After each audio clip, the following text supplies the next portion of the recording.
Hey, I'm Scott Allen Miller. This is Sheep Guarding Llama for the 12th of May, 2021. Welcome to the show, and I am recording this early the next morning of the 13th from lovely Columbia, South Carolina, where we stayed at La Quinta last night. But first, on the 11th, on the evening of the 11th, because I recorded a little bit before we were done for the day, we got a chance to play the new board game, which I can't remember the name of. It's one of those ones where you have the cards and you say the sounds that are on them, and you try to guess what the actual words are.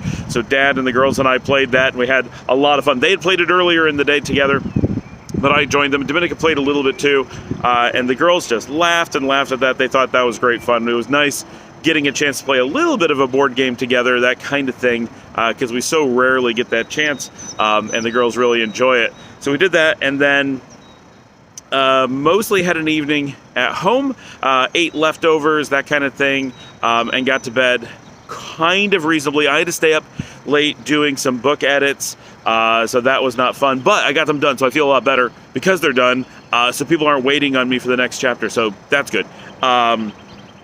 We got on the road. We got up early on the 12th, which is Wednesday. We got on the road a little bit after 8. We stopped at Tim Hortons right in front of Dad's apartment. And so it was nearly 9 when we actually pulled out and hit the drive to get out of town. We took 20A across western New York, which is the fastest route from Geneseo to the thruway heading to Erie, Pennsylvania.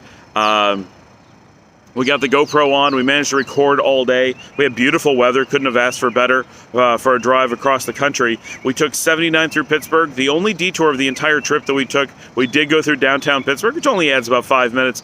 Absolutely gorgeous. I wanted to see Pittsburgh again. I wanted to get it on the film. I wanted the girls to get a chance to see where I used to live, which of course they never care, but at least they can say they saw it. And we went through the Fort Pitt Tunnel, which is super cool, and right back onto 79. Went through West Virginia, took 77 down through Virginia and North Carolina and into South Carolina. Now, you may have heard on the news that there is a shortage of gas going on in the U.S. because the pipeline, the Colonial Pipeline, was shut down a few days ago, and it is real. We ended up north of Charlotte, North Carolina, and we're unable to get fuel. We went and stopped to get a bite to eat at Bojangles, which we'd never had before. We tried it out. Their biscuits are really good. I got pimento cheese on an egg and cheese biscuit. That was pretty good. The girls got mac and cheese. They like that. So it's a place we can stop. Not someplace we'll go very often because we don't eat chicken, but the quality was really nice. Service was good. So we were happy with that. Thanks to our friend Nadine, who turned us on to Bojangles from New Jersey. So we got into a little bit of a panic. We went to a pilot. We're like, we better fuel up because we're heading into the bad zone. And it turns out the pilot had everything covered. So we went to the Sheets across the street, waited probably 40 minutes, finally got up to the pump just to find that it said right on the pump that there was no gas. All the people queued up were just ignoring the sign and trying to pump anyway. And so then taking a really long time at the pump because people were going up and complaining even though they had a sign right there saying there was no gas. It was completely ridiculous. The whole situation was ridiculous. So we wasted tons of time. So then we were in a panic because we're like, oh no, so we checked an Exxon, that had nothing. We probably checked 10 gas stations there and at the next exit. Nothing. Nobody had any gas whatsoever. There's a little bit of diesel, nothing else.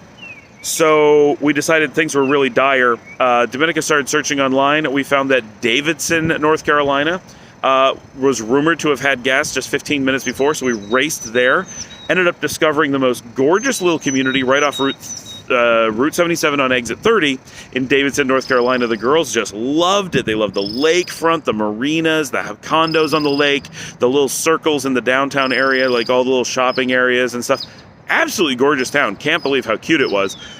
They did have gas, so we fueled up, got every drop we could get in the car. We're feeling a lot less panicked after that and decided we have enough gas to go on, so we drove on to Columbia, South Carolina. We had been thinking that we might go to Savannah, but once there was a gas shortage, we ruled that out completely, but we were already thinking that Columbia was probably the right stopping spot anyway.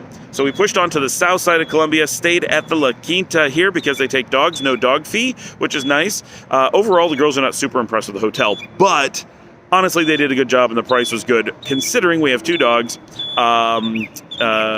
So yeah, we did find an insect in the room that I had to kill.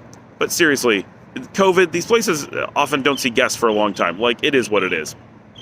So it is now the morning of the 12th. We are already partially packed in the car. It is early morning. We are about to get going. We will have the GoPro rolling for the rest of the drive. We will see everybody tonight from Orlando, Florida. Well, the night of the 12th from Orlando, Florida.